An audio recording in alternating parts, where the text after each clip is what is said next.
السلام علیکم ورحمۃ اللہ وبرکاتہ۔ کیا آپ جانتے ہیں کہ نبی کریم صلی اللہ علیہ وسلم رمضان کے آخری 10 دن کیسے گزارتے تھے؟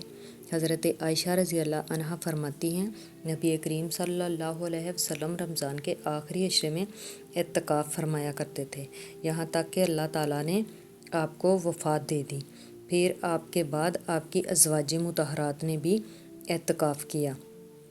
سبحان اللہ، یہ اس بات کی دلیل ہے کہ اعتکاف نبی کریم صلی اللہ علیہ وسلم کی سنت موقدہ ہے، خاص طور پر رمضان کے آخری عشرے میں۔ اعتکاف صرف مسجد میں بیٹھنے کا نام نہیں، بلکہ یہ اللہ کے ساتھ تعلق مضبوط کرنے کا ایک خاص موقع ہے۔ یہ وہ لمحات ہوتے ہیں جب بندہ دنیا سے کٹ کر صرف اپنے رب سے جڑ جاتا ہے۔ اعتکاف کیا ہے؟ اعتکاف کا مطلب ہے اللہ کے گھر یعنی مسجد میں ٹھہر جانا، دنیا کے کاموں سے کنارہ کش ہو کر مکمل طور پر اللہ کی عبادت میں مشغول ہو جانا۔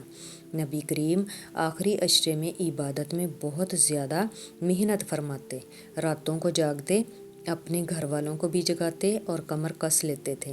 حضرت عبداللہ بن عباس روایت کرتے ہیں، رسول اللہ صلی اللہ علیہ وسلم نے فرمایا، جو شخص اللہ کی رضا کے لیے ایک دن کا اعتکاف کرے، اللہ تعالیٰ اس کے اور جہنم کے درمیان 3 خندقیں حائل فرما دیتا ہے، اور ہر خندق کا فاصلہ مشرق و مغرب سے بھی زیادہ ہوتا ہے۔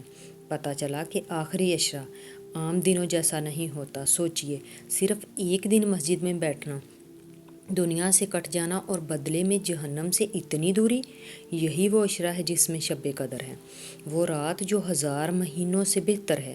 اگر ایک دن کا یہ مقام، تو جو لوگ پورے آخری عشرے میں بیٹھتے ہیں ان کی شان کیا ہوگی؟ اے اللہ، ہمیں رمضان کے آخری عشرے کی قدر کرنے کی توفیق عطا فرما، ہماری عبادات قبول فرما اور ہمیں شب قدر کی برکتیں عطا فرما، آمین یا رب العالمین۔ اگر آپ کو یہ ویڈیو پسند آئے تو لائک کریں، اور ایسے ایمان افروز بیانات کے لیے ہمارے چینل کو سبسکرائب کرنا نہ بھولیں۔ السلام علیکم ورحمۃ اللہ وبرکاتہ۔